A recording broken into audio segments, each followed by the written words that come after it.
Materi yang akan kami bahas yaitu adalah tentang pengertian dan tujuan penutupan buku, kedua prosedur penutupan buku pada perusahaan perseorangan, yang ketiga contoh proses penutupan buku studio, keempat menyelesaikan dan menggaris double jumlah pada rekening rugi laba.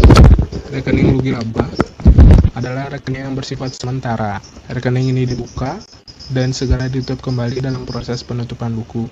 Oleh karena itu, dalam mencatat transaksi-transaksi terjadi selama periode berjalan, kita tidak pernah menjumpai rekening rugi laba, karena rekening ini baru diperlukan pada akhir periodenya. Perlu dipahami pula bahwa rekening rugi laba ini tidaklah sama dengan laporan rugi laba. Rekening rugi laba berada dalam pembukuan di buku besar, sedangkan rugi laba adalah merupakan hasil dari pembukuan. Rekening rugi laba pada hakikatnya merupakan ringkasan dari seluruh rekening penghasilan dan rekening biaya yang ada di dalam buku besar perusahaan. Pemakaian rekening rugi laba adalah sebagai berikut. Yang pertama itu adalah rekening rugi laba di debit untuk memindahkan saldo dari rekening-rekening nominal yang punya saldo debit atau biaya. Kemudian yang kedua adalah rekening rugi laba di kredit untuk memindahkan saldo rekening-rekening nominal yang mempunyai saldo kredit atau penghasilan.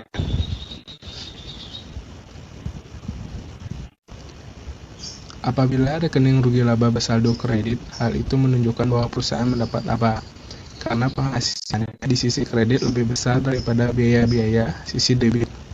Sebaliknya, apabila rekening rugi laba bersaldo debit, maka hal itu menunjukkan perusahaan tentang menderita rugi. Rekening rugi laba ditutup dengan cara membuat jurnal sebagai berikutnya adalah: yang pertama, rekening rugi laba di debit dan rekening prive pemilik di kredit. Apabila perusahaan mendapat laba dan apabila perusahaan mendapat rugi, rekening rugi laba di kredit dan rekening prive pemilik di debit. Yang selanjutnya, contoh proses penutupan buku Foto Studio Aneka. Nah, neraca lajur Foto Studio Aneka terdapat 3 jenis penghasilan. Yang pertama adalah penghasilan foto studio yang merupakan penghasilan utama. Yang kedua adalah rekening penghasilan sewa yang merupakan penghasilan di luar perusahaan tersebut. Kemudian Foto Studio Aneka. Baik, perkenalkan nama saya Puji Nurul Karyadi, NIM 17055120010. Untuk kali ini saya akan melanjutkan dari presentasi yang sebelumnya. Baik, langsung saja. Dalam neraca lajur Foto Studio Aneka nampak bahwa laba bersih yang diperoleh perusahaan tersebut dalam periode tahun 1973 adalah sekitar 272 sekian. Jumlah tersebut cocok dengan saldo kredit dari rekening rugi laba berikut ini. Bisa dilihat di tabel berikut. Kemudian jumlah laba bersih di atas melalui jurnal penutup dipindahkan ke rekening prive, tetapi mengingat bahwa selama tahun 1973 tidak terjadi transaksi prive, maka saldo laba tersebut dapat dipindahkan secara langsung ke rekening modal dengan jurnal sebagai berikut. Nah, ini hasilnya dari 408 sekian dikurangi dengan 216 sekian. Oke, lanjut. Setelah jurnal di atas dibukukan ke rekening modal Abu Bakar, maka rekening modal tersebut akan menunjukkan saldo sebesar 1.600 sekian. Jumlah tersebut cocok dengan jumlah modal Abu Bakar yang tercantum dalam neraca Foto Studio Aneka per 31 Desember 1973.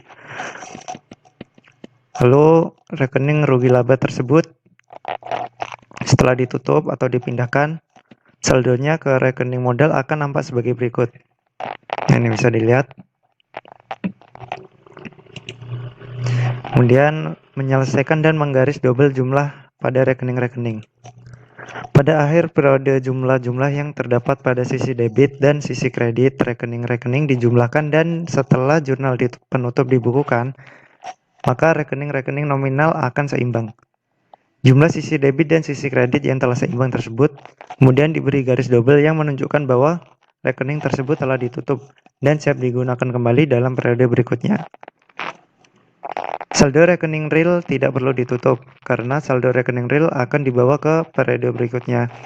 Pada akhir periode akuntansi, jumlah pada sisi debit dan jumlah sisi kredit rekening real akan dijumlahkan. Dan selisih antara jumlah sisi debit dan jumlah sisi kredit adalah merupakan saldo rekening yang akan dibawa ke periode berikutnya. Selisih tersebut digunakan untuk menyeimbangkan rekening real yang bersangkutan. Dan pada awal periode berikutnya, selisih tersebut akan dipakai untuk mencatat saldo awal pada rekening yang bersangkutan. Nah, berikut adalah gambaran rekening yang ada di buku besar Foto Studio Aneka setelah tutup buku. Untuk rekening kas, bisa langsung dilihat aja. Piutang dagang juga sama. Lihat anak panah juga. Dari 1973 ke 1974.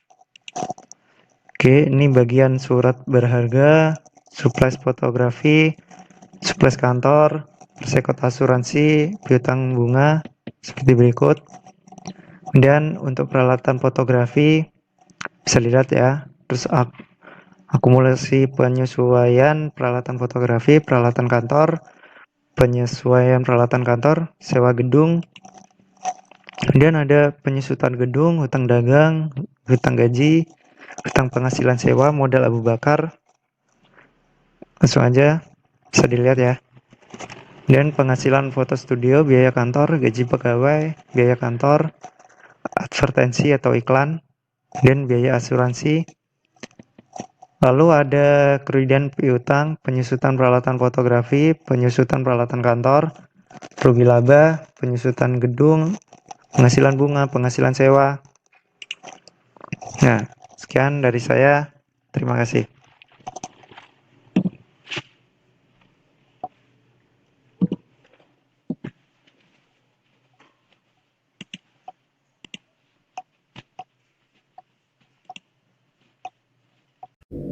Halo, perkenalkan saya Gusti Darmohan.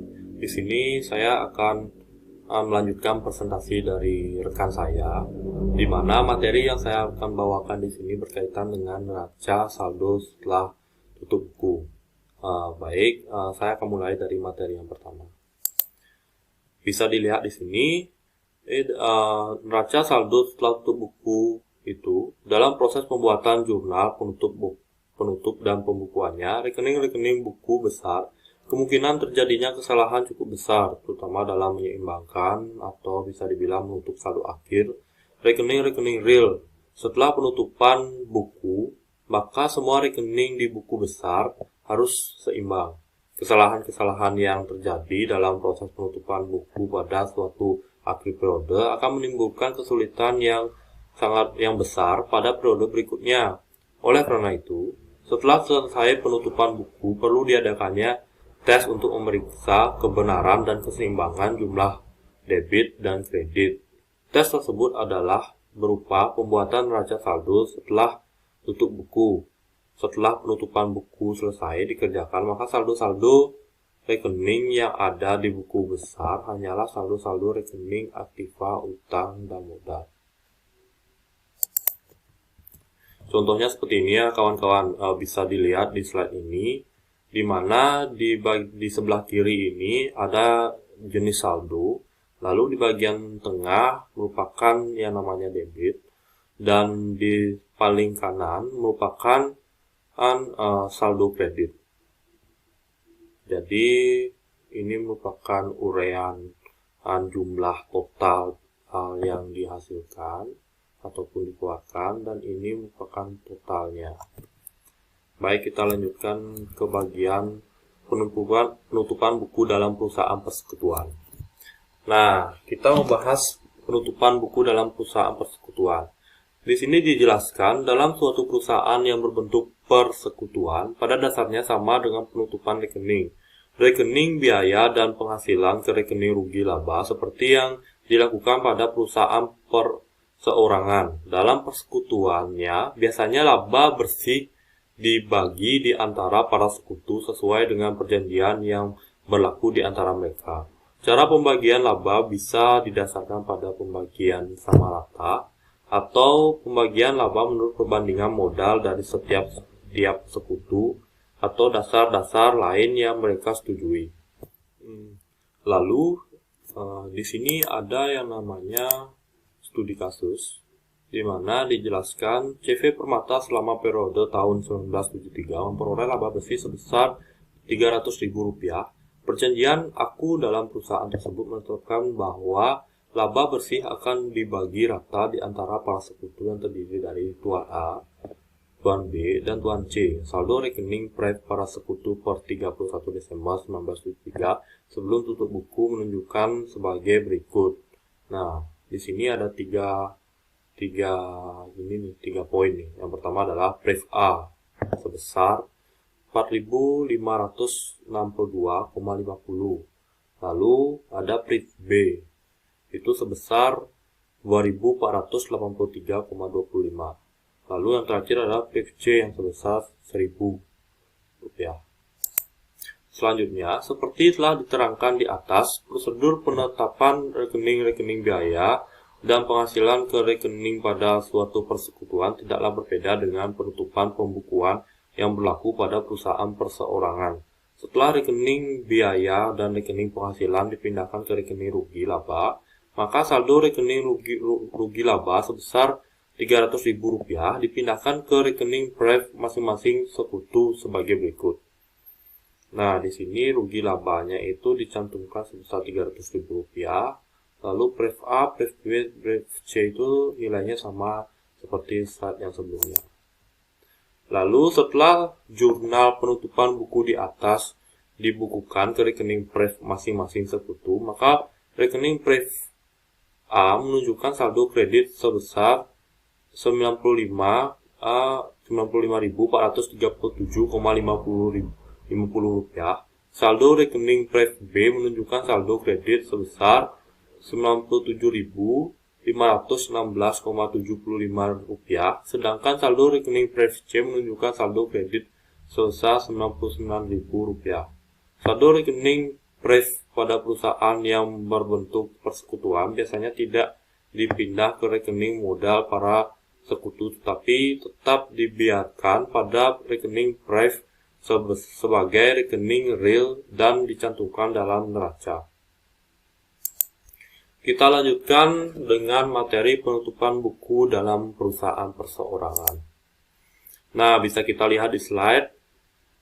Proses penutupan saldo rekening biaya dan penghasilan dalam perusahaan yang berbentuk perseorangan tidak berbeda dengan penutupan rekening biaya dan penghasilan yang berlaku pada perusahaan perseorangan atau persekutuan.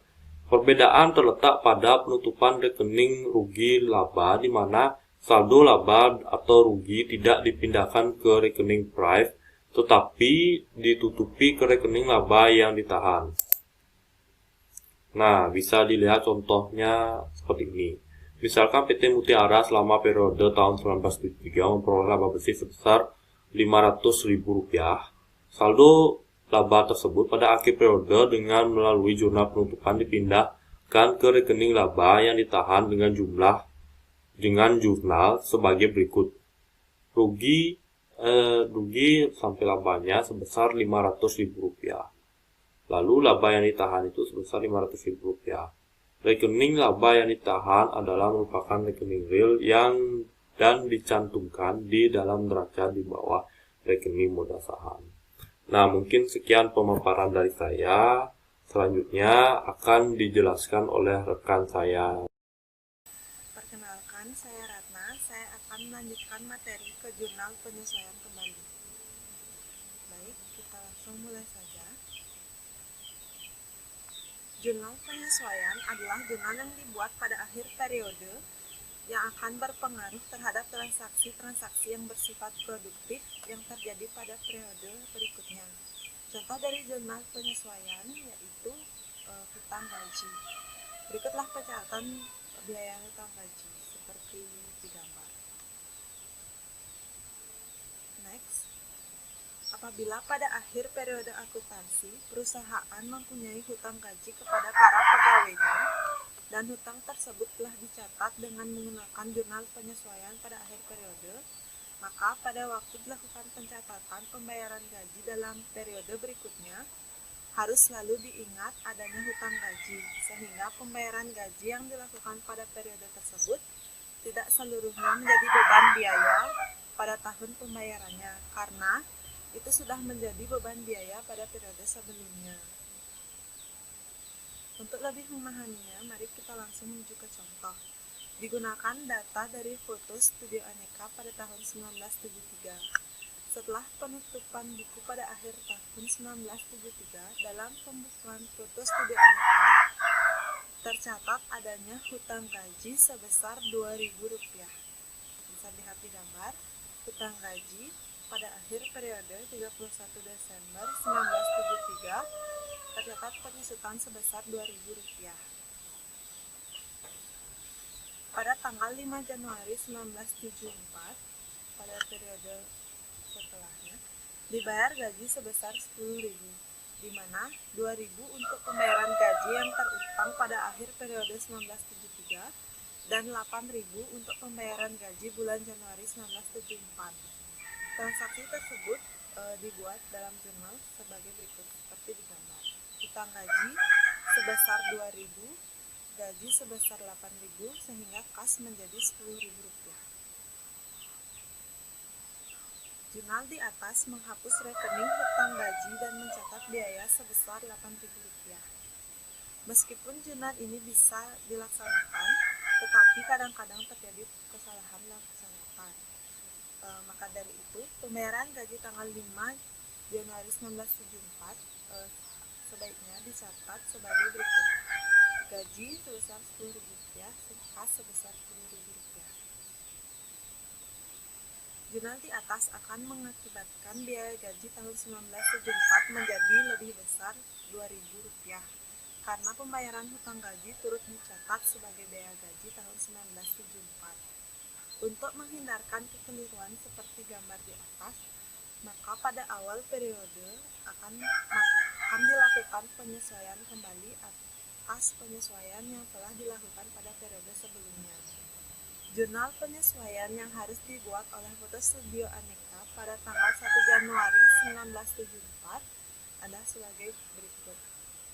Hutang gaji sebesar Rp2.000, gaji Rp2.000. Dengan adanya jurnal penyesuaian kembali yang telah dilakukan pada 1 Januari 1974 di atas, maka pembayaran gaji tanggal 5 Januari dapat dilakukan tanpa memperhatikan hutang gaji pada akhir periode lalu. Jurnal atas pembayaran gaji 5 Januari 1974 adalah seperti berikut di gambar. Jurnal penyesuaian kembali tidak akan mengakibatkan terhapusnya hutang gaji, karena dengan jurnal tersebut, rekening biaya gaji akan bersaldo kredit sebesar Rp2.000 dan saldo kredit akan terhapus setelah terjadinya pembayaran gaji pada tanggal 5 Januari 1974. Gambaran ini akan lebih jelas apabila kita memperhatikan rekening gaji dan rekening hutang gaji seperti gambar berikut ini. Dapat dilihat pada rekening hutang gaji pada awal periode 1 Januari 1974 dibuat penyesuaian kembali sebesar Rp2.000 atas penyesuaian pada periode sebelumnya, yaitu pada 31 Desember 1973. Lalu pada rekening gaji tercatat 1 Januari 1974 pembayaran sebesar Rp10.000 dengan penyesuaian kembali sebesar Rp2.000. Sehingga nanti pada kas akan tercatat 1 Januari 1974 penyesuaian kembali sebesar Rp2.000 dan pembayaran gaji pada 31 Januari 1974 sebesar Rp10.000. Penyesuaian kembali juga dapat dilakukan pada hutang-hutang biaya yang lain, begitu pula halnya dengan penghasilan yang diterima di muka, yang akan menyangkut pencatatan pembayaran biaya atau penerimaan penghasilan yang bersifat rutin dalam periode akuntansi berikutnya. Dengan demikian, jelaslah bahwa rekening akumulasi penyusutan tidak perlu disesuaikan kembali, karena rekening akumulasi penyusutan biasanya tetap terbuka sampai akhir periode. Sekian presentasi dari kelompok 6. Kami ucapkan terima kasih.